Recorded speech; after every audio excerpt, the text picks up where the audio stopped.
ambao Mungu anakwenda kusema na sisi siku ya leo, nasema hivi: heri wenye moyo safi, maana hao watamwona Mungu. Nini maana ya usafi? Usafi ni utakatifu. Usafi ni hali ya usafi au utakatifu wa moyoni ambao matendo yake yanadhihirika mwilini. Na hajasema heri wanaosali watamwona Mungu. Kusali sio shida. Unaweza ukasali kumbe ukawa una moyo mchafu. Jamani, hata wachawi wanasali wazinzi wanasali. Kuna watu wana michepuko nje ndoa zao wanasali. Wana matendo mazuri ya ibada lakini hawana moyo safi. Wenye moyo safi ndio watakaomwona Mungu. Na siku zote shetani anatafuta kunajisi moyo wa mwanadamu ili usiatii maagizo ya Mungu. Na siku zote dhambi inaonekana tamu.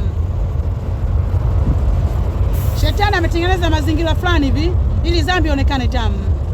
Wala hakuambii madhara ya dhambi, hakuambii matokeo ya dhambi, ila anakuonyesha utamu wa dhambi. Nasikia vijana wanaambiana, oya mwanangu, yaani ukivuta ibangi inaondoa stress. Unajiona bilionea. Naona Lakini shetani hawaambii madhara ya dhambi, matokeo. Kwamba baadaye utakuwa teja. Baadaye utaasilika. Hakuonyeshi madhara. Anakuonyesha faida, anakuonyesha faida. Kwa hiyo hajalishi unasali, hajalishi unaswali. Lakini kama unaishi maisha ya dhambi, unatenda matendo ambayo Mungu amekukataza usiyafanye, alafu wewe unafanya, ibada hizo mbele za Mungu ni machukizo. Ni machukizo. Kusali sio shida. Shetani amewadanganya watu wengi kwamba wewe kila mwaka funga Kwaresma, Mungu anasamehe makosa yako yote. Funga Ramadhani, Mungu anasamehe madhambi yako yote.